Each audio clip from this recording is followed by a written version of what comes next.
ਨਾਜ਼ਰੀਨ ਅੱਜ ਆਪਾਂ ਵੇਖਾਂਗੇ ਚੱਕ ਨੰਬਰ 83 ਗਾਫ ਬੇ ਠੁੰਡੀਆਂ ਗੁਗੇਰਾ ਬ੍ਰਾਂਚ ਦਾ ਇਹ ਪਿੰਡ ਸੰਦਲਬਾਰ ਦੀ ਆਬਾਦਕਾਰੀ ਵੇਲੇ ਆਬਾਦ ਹੋਇਆ।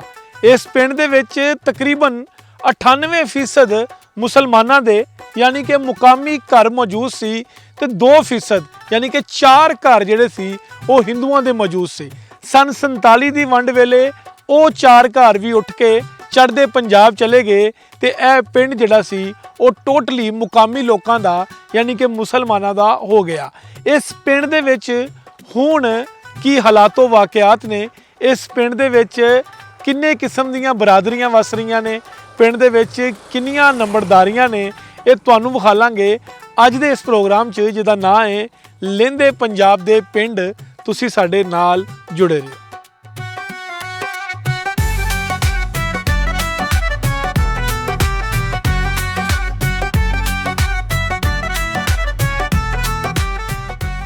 नाज़रीन कुछ नाम अपने पिंड की वजह तो मशहूर होंदे ने, पर कुछ पिंड होंदे ने जिहड़े लोकां दी वजह तो मशहूर हो जाते हैं। ਚੱਕ नंबर 83 गाफ बे ठुंडियां का भी इहो ही हाल है कि इस पिंड नूं अगर जानिया जाता है तो बासा पहलवान के नाम तो। अब्बास पहलवान जिहड़े ठुंडियां दे सी वो पाकिस्तान दे नहीं बल्कि इंटरनेशनल कबड्डी प्लेयर सी ते उन्हां दा ताल्लुक भी ਚੱਕ नंबर 83 गाफ बे ठुंडियां तो सी।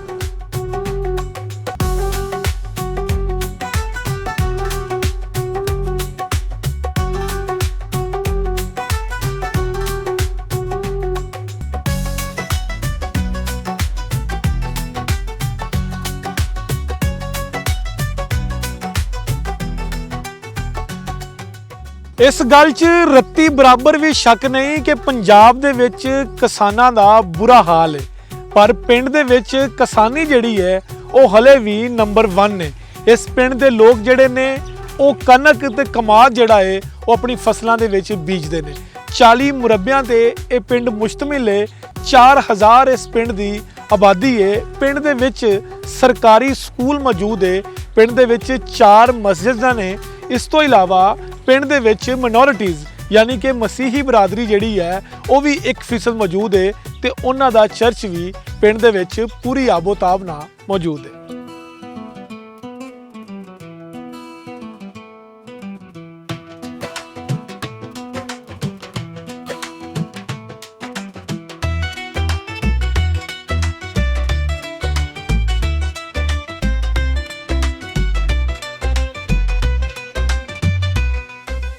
संदलबार की आबादकारी वेले इस पिंड नूं आबाद किया गया ते इस पिंड दे वडके आखदे ने कि ठुंडिया कहण दे पिछे तारीख ये वे कि कोई ठुंडी सिंह सी उहदे नाम ते ये पिंड दा नाम रखा गया। बहरहाल इहदी कोई मुस्तनद तारीख या इहदी कोई ऑथेंटिक हिस्टरी हले तक नहीं पता। इतिहासिक पहलू वेख्या जाए तो इस पिंड दे विच ते हिंदुआं दे 4 घर मौजूद सी, सिखां दी कोई तादाद मौजूद नहीं सी ते ठुंडी सिंह वाली दलील थोड़ी कमज़ोर नज़र आती है। पर गुगेरा ब्रांच के ज़्यादातर पिंड अगर सूरजकुंड की गल कर लीए, बजाजा वाले की गल कर लीए, जगतपुर की गल कर लीए तो ज़्यादातर पिंडां दे नां जिहड़े सी वो सिक्खी दे नाल जोड़े जांदे सी। इस पिंड दे नाल सिखां दी हिस्टरी किन्नी क नाल जुड़दी है ये ते इस पिंड दे वडके ही सही दस सकणगे।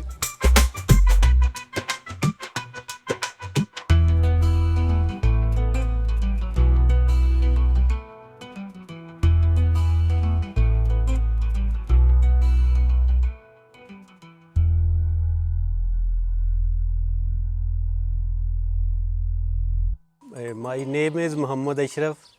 मैं इस पिंड का काउंसलर भी हाँ तो और शुरू तो असी आबाद हैं जदों का पिंड है। इसका नाम ਚੱਕ नंबर 83 गाफ बे ठुंडी। ठुंडी दसदे ने वड्डे कि कोई ठुंडी सिंह सी उहदे नाम तो ये पिंड जिहड़ा सी ना इहदा नाम रखा गया सी। ते इहदे जिहड़े आ 4 चफेरे चढ़दे पासे इहदे मानपुर आ ते लहिंदे पासे 255 नवां पिंड आ। इधर जनूब दे विच गुराला 86 ते शमाल दे विच बलोच वाला 249 रेबे। ये गुगेरा ब्रांच दे पिंड ने। 255 रेबे ये रख ब्रांच दा है 249 ਵੀ ਰੱਖ ਬਰਾਂਚ ਦਾ ਹੈ ਤੇ ਜਿਹੜੇ ਇਹਦੇ ਮਸ਼ਰਕ ਵਾਲਾ ਤੇ ਜਨੂਬ ਵਾਲਾ ਜਿਹੜਾ ਹੈ ਇਹ ਗਿਰਾ ਬਰਾਂਚ ਦਾ। ਇਹਨੂੰ 3-4 ਰਸਤੇ ਨੇ ਮੇਨ। ਇੱਕ ਤੇ ਸਾਡਾ ਰਸਤਾ ਮੇਨ ਸਮੁੰਦਰੀ ਰੋਡ ਜਿਹੜਾ 249 ਦੇ ਵਿੱਚੋਂ ਕ੍ਰਾਸ ਕਰਕੇ ਜਾਂਦਾ ਜੀ। ਇਸ ਤੋਂ ਬਾਅਦ ਦੂਸਰਾ ਰਸਤਾ ਸਤਿਆਣਾ ਰੋਡ ਆ। ਲਾਹੌਰ ਨੂੰ ਜਾਣ ਵਾਸਤੇ ਹੁਣ ਜਿਹੜੀ ਇਹ ਆਪਣਾ 2 ਰਸਤੇ ਸਾਨੂੰ, ਇੱਕ ਤੇ GT ਰੋਡ ਆ, ਸ਼ਹੂਪੁਰਾ ਰੋਡ ਜਿਹਨੂੰ ਕਹਿੰਦੇ ਆ। ਦੂਸਰਾ ਇਹ ਨਵੀਂ ਮੋਟਰਵੇ ਬਣੀ ਹੈ ਇਸ ਸਾਈਡ ਤੇ ਜਿਹਨੂੰ ਸੀ ਪੈਕ ਕਹਿੰਦੇ ਅਸੀਂ। ਇਹ ਰਸਤਾ ਸਾਨੂੰ ਸਤਿਆਣਿਓਂ 26 ਅੱਡਾ ਉੱਥੋਂ ਇੱਕ ਇੰਟਰਚੇਂਜ ਬਣਿਆ ਜਿਹੜਾ 1 ਘੰਟੇ ਦੇ ਸਫ਼ਰ ਦੇ ਮੁਤਾਬਕ ਤਕਰੀਬਨ ਅਸੀਂ ਨਾ ਲਾਹੌਰ ਚਲੇ ਜਾਂਦੇ ਹਾਂ। ਜਿਹੜਾ ਇਹ GT ਰੋਡ ਵਾਲਾ ਰਸਤਾ ਹੈ ਇਹਦੇ ਤੇ 3 ਤੋਂ 3.5 ਘੰਟੇ ਲੱਗਦੇ ਆ। ਤੇ ਡਿਚਕੋਟ ਵਾਲਾ ਵੀ ਇਹ ਸਮੁੰਦਰੀ ਰੋਡ ਹੀ ਹੈ। ਜਿਹੜੇ ਗੋਜਰੇ ਤੋਂ, ਟੋਬੇ ਤੋਂ, ਝੰਗ ਤੋਂ ਜਾਂ ਪੀਰ ਮੱਲ, ਕਮਾਲੀਆ, ਰੁਝਾਨਾ, ਇਹ ਸਾਰਾ ਡਿਚਕੋਟ ਦੇ ਰਸਤਿਓਂ ਸਾਨੂੰ ਇੱਕ ਲੰਮਾ ਪਿੰਡ, ਨਵਾਂ ਪਿੰਡ ਤੇ ਠੁੰਡੀ ਇਹ ਰੂਟ ਇੱਕ ਸੀ ਇਹਦਾ ਹੈ ਕਾਰਪੇਟ ਰੋਡ। ਸ਼ੁਰੂ 'ਚ ਇਹ ਬਾਅਦ ਇਹਨੂੰ ਬਾਹਰ ਕਿਹਾ ਜਾਂਦਾ ਸੀ, ਚਨਾਬ ਕਲੋਨੀ ਵੀ ਕਿਹਾ ਜਾਂਦਾ ਸੀ। ਕੁਝ ਪਿੰਡ ਨੇ ਜਿਹੜੇ 47 ਦੀ ਵੰਡ ਤੋਂ ਬਾਅਦ ਲੋਕ ਆਏ ਹਿਜਰਤ ਕਰਕੇ, ਲੇਕਿਨ ਇਹ ਪਿੰਡ ਜਿਹੜਾ ਕਹਿੰਦੇ ਨੇ ਕਿ ਇੱਕ ਮੁਹਾਜਰ ਹੁੰਦੇ ਤੇ ਇੱਕ ਬਸ਼ਿੰਦੇ, ਇਹ ਬਸ਼ਿੰਦਿਆਂ ਦਾ ਪਿੰਡ ਸੀ। ਇਹ ਸ਼ੁਰੂ ਤੋਂ ਹੀ ਆਬਾਦ ਸੀ। ਇਹਦੇ ਬਾਰੇ ਵੱਡੇ ਦੱਸਦੇ ਨੇ ਕਿ ਜਿਸ ਵਕਤ ਸਨ 1896 'ਚ ਨਹਿਰ ਬਣੀ ਆ ਨਾ ਗੁਗੇਰਾ ਬ੍ਰਾਂਚ, ਤੇ ਉਦੋਂ ਫਿਰ ਅੰਗਰੇਜ਼ ਸਰਕਾਰ ਨੇ ਨਾ ਇਹਦੀ ਇਬਾਦਕਾਰੀ ਦਾ ਅਮਲ ਸ਼ੁਰੂ ਕੀਤਾ ਤੇ ਤਕਰੀਬਨ 1900 ਦੇ ਕਰੀਬਨ ਇਹ ਪਿੰਡ ਜਿਹੜਾ ਸਾਡਾ ਨਾ ਗੁਰਦਾਸਪੁਰ ਤੋਂ ਇਹ ਸਾਡੇ ਲੋਕ ਜਿਹੜੇ ਆ ਹਿਜਰਤ ਕਰਕੇ ਆਪਣਾ ਨਕਲ ਮੁਕਾਨੀ ਕਰਕੇ ਜਾਂ ਆਬਾਦਕਾਰੀ ਦੇ ਸਿਲਸਿਲੇ ਦੇ ਵਿੱਚ ਇਸ ਚੱਕ 'ਚ ਆਏ। ਇਸ ਚੱਕ ਦਾ ਚੱਕ ਇਸ ਲਈ ਇਹਨਾਂ ਨੂੰ ਕਿਹਾ ਜਾਂਦਾ ਕਿ ਹਰ ਪਿੰਡ ਦੇ ਦਰਮਿਆਨ ਇੱਕ ਖੂਹ ਹੁੰਦਾ ਸੀ। ਤੇ ਸਾਡੇ ਵੀ ਆ ਜਿਹੜੀ ਸੈਂਟਰ ਵਾਲੀ ਮਸਜਿਦ ਆ, ਜਾਮਿਆ ਮਸਜਿਦ, ਇਹਦੇ ਸੈਂਟਰ ਦੇ ਵਿੱਚ ਉਹ ਖੂਹ ਸੀ ਕਿ ਜਿਹਦੇ ਤੇ ਲੋਕ ਆ ਕੇ ਬੈਠਦੇ ਸਨ, ਉਸ ਖੂਹ ਦਾ ਪਾਣੀ ਇਸਤੇਮਾਲ ਕਰਦੇ ਸਨ ਔਰ ਉਹ ਬਾਕੀ ਜ਼ਰੂਰੀਆਤ ਜਿਹੜੀਆਂ ਸੀ ਉਹਦੇ ਤੋਂ ਪੂਰੀਆਂ ਕਰਦੇ ਸਨ। ਇਹ ਸੀ ਇਸ ਪਿੰਡ ਦੀ। ਔਰ ਇਹ ਪਿੰਡ ਤਕਰੀਬਨ ਆਲਮੋਸਟ ਸ਼ੁਰੂ ਤੋਂ ਇਹ ਪਿੰਡ ਜਿਹੜਾ ਸਾਡਾ ਆਬਾਦ ਸੀ। ਵੱਡੇ ਦੱਸਦੇ ਨੇ ਸਾਡੇ ਮੇਰੇ ਵਾਲਿਦ ਸਾਹਿਬ ਕਿ ਇਹ ਪਿੰਡ ਟੋਟਲ ਮੁਸਲਮਾਨਾਂ ਦਾ ਸੀ ਤੇ ਇਹਦੇ 'ਚ 4 ਘਰ ਹਿੰਦੂਆਂ ਦੇ ਸਨ। ਉਹਦੇ 'ਚ ਲਛਮਣ, ਬਿਹਾਰੀ ਲਾਲ ਤੇ ਲਾਲ ਚੰਦਨ, ਇੱਕ ਨਾਮ ਕੋਈ ਹੋਰ ਸੀ। ਇਹ ਇੱਕ ਸਾਹੂਕਾਰ ਦੇ ਵੀ ਇਹ ਕੰਮ ਕਰਦੇ ਸੀ ਕਿ ਯਾਨੀ ਲੋਕਾਂ ਨੂੰ ਕਰਜ਼ਾ ਵੀ ਦਿੰਦੇ ਸਨ, ਸੂਦ ਤੇ ਵਿਆਜ ਲੈਣਾ, ਉਹ ਇਸ ਕਿਸਮ ਦੀ ਇਹਨਾਂ ਦੀ ਰਿਵਾਇਤ ਸੀ। ਤੇ ਜਿਹੜਾ ਸੀ ਆਪਣਾ ਬਿਹਾਰੀ ਲਾਲ, ਇਹ ਆਪਣਾ ਬਰਤਨ ਵਗੈਰਾ ਦਾ ਕੰਮ ਕਰਦਾ ਸੀ। ਇਹ ਸਾਡੇ 3-4 ਘਰ ਨੇ ਇੱਥੇ ਮਹਿਕਮਾ ਔਕਾਫ ਦੇ ਅੰਡਰ ਹੀ ਉਹ ਆਉਂਦੇ ਨੇ, ਬਾਕੀ ਤੇ ਰਜਿਸਟਰਡ ਹੈ ਸਾਰਾ ਪਿੰਡ। ਲੇਕਿਨ ਉਹ ਜਿਹੜੇ ਹਿੰਦੂਆਂ ਦੇ ਘਰ ਸਨ ਨਾ, ਜਿਹੜੇ ਜਿਨ੍ਹਾਂ ਦੇ ਮੈਂ ਨਾਮ ਹੁਣ ਲਏ ਨੇ, ਇਹ ਜਨਾਬ ਉਦੋਂ ਇਸ ਪਿੰਡ ਦੇ ਵਿੱਚ ਸਿਰਫ ਇੱਕ ਹਿੰਦੂਆਂ ਦੇ ਸਨ। ਇਸ ਤੋਂ ਇਲਾਵਾ ਟੋਟਲ ਇਹ ਮੁਸਲਮਾਨਾਂ ਦਾ। ਸਨ 47 ਦੀ ਵੰਡ 'ਚ ਕਿਉਂਕਿ ਅਜ਼ੀਜ਼ਦਾਰੀ ਉਧਰ ਚੜ੍ਹਦੇ ਪੰਜਾਬ 'ਚ ਆਇਆ ਸੀ, ਉਹੋ ਹੀ ਖਾਨਦਾਨ ਆਏ ਜਿਹੜੇ ਸ਼ੁਰੂ ਦੇ ਵਿੱਚ ਇੱਥੇ ਆਬਾਦ ਹੋ ਕੇ ਆਏ ਸੀ। ਚੰਦ ਘਰ ਉੱਥੋਂ, ਬਲਕਿ ਚੰਦ ਵੀ ਨਹੀਂ, ਬਸ 1-2 ਜਿਹੜੇ ਘਰ ਸਨ ਨਾ, ਉਹਨਾਂ ਦੇ 2-4 ਚੀਜ਼ ਜਿਹੜੇ ਸੀ ਨਾ, ਮੇਰਾ ਖਿਆਲ ਅਸੀਂ ਉਹਨਾਂ ਨੂੰ ਹੀ ਸੁਣਿਆ ਕਿ ਉਹ ਇੱਥੇ ਆਏ ਨੇ। ਇਹ ਜਿਨ੍ਹਾਂ ਦਾ ਇਹ ਰਕਬਾ ਨਾ ਜੀ ਸਾਹਮਣੇ ਨਜ਼ਰ ਆ ਰਿਹਾ ਇਹ ਹਵੇਲੀ ਦੇ ਨਾਲ, ਇਹਨਾਂ ਦੇ ਬਜ਼ੁਰਗ ਜਿਹੜੇ ਸਨ ਨਾ, ਅੱਧੇ ਜੀ ਉੱਥੇ ਸਨ ਤੇ ਅੱਧੇ ਫਿਰ ਜਿਹੜੇ ਸੀ ਨਾ ਉਹ ਹਿਜਰਤ ਕਰਕੇ ਆਏ।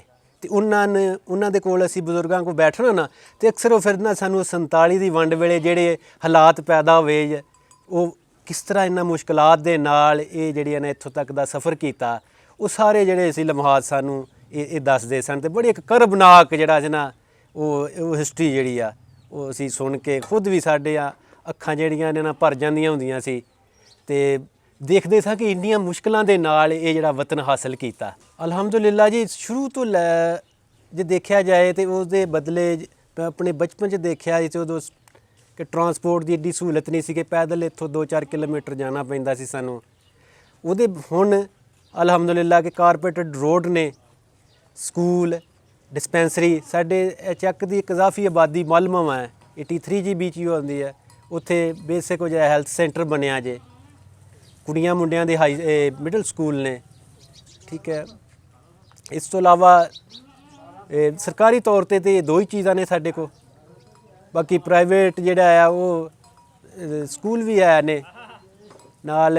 ਆਪਣਾ ਪਿੰਡ ਦੇ ਵਿੱਚ ਸ਼ਾਪਿੰਗ ਵਗੈਰਾ ਲਈ ਦੁਕਾਨਾਂ ਜਿਹੜੀਆਂ ਸੁਪਰ ਸਟੋਰ ਵਗੈਰਾ ਉਹ ਵੀ ਮੌਜੂਦ ਨੇ। ਇਸ ਚੱਕ ਦੇ ਤਕਰੀਬਨ 22-2300 ਵੋਟ ਆ। 22-2300 ਵੋਟ ਤੋਂ ਇੱਕ ਅੰਦਾਜ਼ਾ ਲੱਗਦਾ ਕਿ ਇਹਦੀ ਆਬਾਦੀ ਤਕਰੀਬਨ 4-4.5 5,000 ਦੇ ਕਰੀਬ ਆ। ਤੇ ਜ਼ਰੀਆ ਮੁਆਸ਼ ਜਿਹੜਾ ਜ਼ਿਆਦਾ ਜ਼ਿਮੀਂਦਾਰ ਹੈ, ਇਸ ਤੋਂ ਇਲਾਵਾ ਖੇਤੀਬਾੜੀ ਜਿਹਨੂੰ ਕਹਿੰਦੇ ਆ। ਬਾਕੀ ਸ਼ਹਿਰਾਂ 'ਚ ਜਾ ਕੇ ਮਜ਼ਦੂਰੀ ਵਗੈਰਾ ਲੋਕ ਜਿਹੜੇ ਨੇ ਨਾ ਉਹ ਕਰਦੇ ਨੇ। ਸਿਆਣੇ ਦੱਸਦੇ ਕਿ ਸਾਡੇ ਪਿੰਡ ਦੇ 40 ਮੁਰੱਬੇ ਨੇ। 40 ਮੁਰੱਬਿਆਂ ਨੂੰ ਸਾਨੂੰ 3 ਮੋਗੇ ਦਿੱਤੇ ਗਏ ਨੇ। ਤਿੰਨਾਂ ਮੋਗਿਆਂ ਤੇ ਇਹ ਡਿਵਾਈਡ ਹੈ ਜੀ 40 ਮੁਰੱਬੇ, ਤੇ 8 ਮੁਰੱਬੇ ਸਾਡਾ ਇਹ ਪਿੰਡ ਦਾ ਜਿਹੜਾ ਨਾ ਇਹ ਟੈਂਡਰ ਆ, ਬਕਾਇਆ ਸਰਕਾਰ ਆ। ਤੇ 3 ਮੋਗੇ ਇਹਨੂੰ ਸਰਾਬ ਕਰਦੇ ਨੇ ਜੀ। ਤੇ ਔਰ ਠੀਕ ਹੈ ਅਲਹਮਦੁਲਿਲਾ। ਸਾਡੇ ਪਿੰਡ ਦੀਆਂ ਜੀ 2 ਨੰਬਰਦਾਰੀਆਂ ਜੀ। ਜਿਸ ਤਰ੍ਹਾਂ ਤੁਹਾਨੂੰ ਗੋਤਾਂ ਦੱਸੀਆਂ ਨਾ ਕਿ ਇੱਕ ਸੰਧੂ ਬਰਾਦਰੀ ਦੀ ਹੈ, ਉਹਨਾਂ ਦਾ ਜਿਹੜਾ ਪਲੇਅਰ ਜਿਹੜਾ ਤੁਹਾਨੂੰ ਦੱਸਿਆ ਜੇ ਬਾਸ ਲੰਬੜਦਾਰ, ਉਹ ਐਜ਼ ਏ ਲੰਬੜਦਾਰ ਜੇ ਸੰਧੂ ਬਰਾਦਰੀ ਦਾ। ਦੂਸਰੀ ਹੈ ਵੈਸ ਬਰਾਦਰੀ, ਉਹਨਾਂ ਦਾ ਨੰਬਰਦਾਰ ਨਵਾਬਦੀਨ ਤੋਂ ਬਾਅਦ ਉਹਨਾਂ ਦੇ ਬੇਟੇ ਅੱਗੇ ਆਏ ਰਿਆਸਤ ਨੰਬਰਦਾਰ, ਇਹ ਵੈਸ ਬਰਾਦਰੀ ਦੇ ਜੇ। ਯਾਨੀ 2 ਹੀ ਨੰਬਰਦਾਰੀਆਂ ਸਾਡੇ ਪਿੰਡ। ਕਿਸਾਨਾਂ ਦੇ ਮਸਾਇਲ ਲੈ ਕੇ ਖਾਦ ਬੀਜ ਵੀ ਇਹ ਚੀਜ਼ਾਂ ਜਿਹੜੀਆਂ ਬਹੁਤ ਜ਼ਿਆਦਾ ਮਹਿੰਗੀਆਂ ਨੇ, ਖਰਚੇ ਜ਼ਿਆਦਾ ਨੇ, ਤੇ ਜਿਨਸ ਦਾ ਰੇਟ ਜਿਹੜਾ ਕਮ ਹੈ। ਜ਼ਿਆਦਾ ਮੇਨ ਫਸਲਾਂ ਇੱਥੇ ਕਣਕ, ਗੰਦਮ ਤੇ ਕਮਾਦ। ਅਲਹਮਦੁਲਿਲਾ ਜੀ ਸਾਡੇ ਪਿੰਡ 'ਤੇ ਬਹੁਤ ਸਾਰੀ ਸ਼ਖਸੀਅਤ ਹੈ ਜਿਹਦੇ 'ਚ ਇੱਕ ਖੇਡ ਦੇ ਲਿਹਾਜ਼ ਨਾਲ ਜਿਹੜੀ ਅੱਜ ਕੱਲ੍ਹ ਕਬੱਡੀ ਬਹੁਤ ਫੇਮਸ ਆ। ਅਲਹਮਦੁਲਿਲਾ ਅਬਾਸ ਨੰਬਰਦਾਰ ਅਲ ਮਰੂਫ ਬਾਸਾ ਠੁੰਡੀਆਂ ਵਾਲਾ ਵੱਡੇ ਦੱਸਦੇ ਨੇ ਕਿ ਜਿਸ ਤਰ੍ਹਾਂ ਦੀ ਇਹਦੀ ਗੇਮ ਆ, ਉਸ ਤਰ੍ਹਾਂ ਦੀ ਅੱਜ ਦੇ ਮੁੰਡਿਆਂ ਦੀ ਗੇਮ ਨੇ। ਔਰ ਬਾਸ ਨੂੰ ਕਿਉਂਕਿ ਨੈਸ਼ਨਲ ਇੰਟਰਨੈਸ਼ਨਲ ਪਲੇਅਰ ਸਨ ਉਸ ਵਕਤ ਦੇ, ਕਿਤੇ ਵੀ ਜਿਨ੍ਹਾਂ ਲੋਕਾਂ ਵੀ ਅਬਾਸ ਨੰਬਰਦਾਰ ਦੀ ਕਬੱਡੀ ਦੇਖੀ ਆ ਨਾ, ਉਹਨੂੰ ਠੁੰਡੀਆਂ ਨਾਮ ਅਸੀਂ ਜਦੋਂ ਦੱਸਦੇ ਸਨ ਤਾਂ ਉਹਨੇ ਉਹ ਬਾਸੇ ਠੁੰਡੀਆਂ ਵਾਲਾ ਜਿਹੜਾ ਕਬੱਡੀ ਦਾ ਪਲੇਅਰ ਆ, ਯਾਨੀ ਇਤਨਾ ਫੇਮਸ। ਔਰ ਇਹਦੀ ਗੇਮ ਮਾਸ਼ਾਅੱਲਾ ਸਕੂਲ ਤੋਂ ਲੈ ਕੇ ਯੂਨੀਵਰਸਿਟੀ ਤੱਕ, ਔਰ ਯੂਨੀਵਰਸਿਟੀ ਤੋਂ ਬਾਅਦ ਕਲੱਬ, ਹਰ ਬੇਸ 'ਤੇ ਹਰ ਪਲੇਟਫਾਰਮ 'ਤੇ ਬਹੁਤ ਅੱਛਾ ਪਰਫਾਰਮ ਕੀਤਾ। ਬੇਸਿਕ ਤਲੀਮੀ ਲੈਵਲ ਮੈਟ੍ਰਿਕ ਯਾਨੀ ਅਲਹਮਦੁਲਿਲਾ ਕਿ ਪਿੰਡ ਦਾ ਜਿਹੜੀ ਆ ਐਜੂਕੇਸ਼ਨ ਦੇ ਹਵਾਲੇ ਦੇ ਨਾਲ ਪਿੰਡ ਬੜਾ ਐਡਵਾਂਸ ਹੈ ਜੀ। ਸਾਰੇ ਪਿੰਡ ਨੂੰ ਇਹ ਬਹੁਤ ਸ਼ੌਕ ਹੈ ਕਿ ਸਾਡੇ ਬੱਚੇ ਪੜ੍ਹ ਲਿਖ ਕੇ ਨਾ ਆਲਾ ਅਹੁਦਿਆਂ 'ਤੇ ਜਾਣ, ਪਿੰਡ ਦੀ ਤਰੱਕੀ ਕਰਨ, ਪਿੰਡ ਦਾ ਜਿਹੜਾ ਸੋਸ਼ਲ ਵਰਕ ਦੇ ਹਵਾਲੇ ਦੇ ਨਾਲ। ਔਰ ਦੂਸਰਾ ਸਾਡੇ ਕਿਉਂਕਿ ਇਹ ਮਿਡਲ ਸਕੂਲ ਨੇ ਦੋਵੇਂ ਕੁੜੀਆਂ ਮੁੰਡਿਆਂ ਦੇ, ਬੇਸਿਕ ਤਲੀਮ ਜਿਹੜੀ ਹੈ ਇੱਥੇ ਮਿਲ ਜਾਂਦੀ ਹੈ। 2-4 ਕਲਾਸਾਂ ਜਿਹੜੀਆਂ ਨੇ ਬਾਹਰ ਜਾ ਕੇ ਨਾ ਨਾਲ 248 ਬਿਸਮਿਲ੍ਲਾਪੁਰ ਆ, ਉੱਥੇ ਹਾਈ ਸਕੂਲ 'ਚ ਜਾ ਕੇ ਇਹ ਆਪਣੀ ਬਾਕੀ ਤਲੀਮ ਮੁਕੰਮਲ ਕਰ ਲੈਂਦੇ। ਬੇਸਿਕ ਇਹ ਸਾਰਾ ਪਿੰਡ ਜੱਟਾਂ ਦਾ ਜੀ। ਤੇ ਜੱਟਾਂ ਦੀਆਂ 2 ਹੀ ਗੋਤਾਂ ਯਾਨੀ 2 ਗੋਤਾਂ ਨੇ, ਇੱਕ ਵੈਸ ਬਰਾਦਰੀ ਆ ਤੇ ਇੱਕ ਸੰਧੂ ਬਰਾਦਰੀ ਹੈ। ਮਸਜਿਦ ਦੇ ਹਵਾਲਿਆਂ ਨਾਲ ਸਾਡੇ ਚੱਕ 'ਚ 4 ਮਸਜਿਦਾਂ, ਠੀਕ ਹੈ, 2 ਚਰਚ ਨੇ, ਤੇ ਕੁੱਲ ਜਿਹੜੀ ਆਬਾਦੀ ਦਾ 1% ਅਕਲੀਅਤ ਇੱਥੇ ਮਿਨੋਰਿਟੀ ਜੀ। ਜਿਹੜੀ ਨਾਰਮਲ ਕਬੱਡੀ ਖੇਲਦੇ ਨੇ ਮੁੰਡੇ, ਤੇ ਜ਼ਿਆਦਾ ਜਿਹੜੀ ਸਾਡੇ ਇੱਥੇ ਕ੍ਰਿਕਟ ਤੇ ਫੁੱਟਬਾਲ। ਸਾਡੀ ਕ੍ਰਿਕਟ ਫੁੱਟਬਾਲ ਟੀਮ ਦਾ ਨਾਮ ਜਿਹੜਾ ਇਲਾਕੇ ਦੇ ਵਿੱਚ ਹੈ। ਸਾਡੇ ਪਿੰਡ ਦੇ ਲੋਕ ਬਹੁਤ ਅੱਛੇ ਨੇ, ਇੱਕ ਦੂਸਰੇ ਦਾ ਅਦਬ ਇਹਤਰਾਮ ਕਰਨ ਵਾਲੇ ਆ। ਅਗਰ ਕਿਸੇ ਦਾ ਕੋਈ ਮਸਲਾ ਮਸਾਇਲ ਆ ਤੇ ਉਹ ਪੰਜਾਬੀ 'ਚ ਕਹਿੰਦੇ ਨੇ ਇੱਕ ਦੂਸਰੇ ਦੇ ਸਿਰ ਨਹੀਂ ਹੁੰਦੇ। ਇਹ ਸਾਡੇ ਪਿੰਡ ਦੀ ਬਹੁਤ ਬੜੀ ਖੂਬੀ ਆ। ਅੱਲਾਹ ਤਾਲਾ ਸਾਡੇ ਪਿੰਡ 'ਤੇ ਆਪਣੀ ਰਹਿਮਤ ਰੱਖੇ। ਔਰ ਬੜੀ ਖੁਸ਼ੀ ਹੁੰਦੀ ਹੈ ਕਿ ਜਦੋਂ ਦੂਸਰੇ ਪਿੰਡਾਂ ਦੇ ਮਸਾਇਲ ਸੁਣੀਦੇ ਨੇ ਨਾ, ਤੇ ਫਿਰ ਇੱਥੇ ਅਸੀਂ ਰਹਿੰਦੇ ਹੋਇਆਂ ਬੜਾ ਆਪਣੇ ਆਪ ਨੂੰ ਨਾ ਫੀਲ ਕਰਦੇ ਕਿ ਯਾਰ ਸਾਡਾ ਪਿੰਡ ਬਹੁਤ ਅੱਛਾ ਹੈ, ਸਾਡੇ ਲੋਕ ਬਹੁਤ ਅੱਛੇ।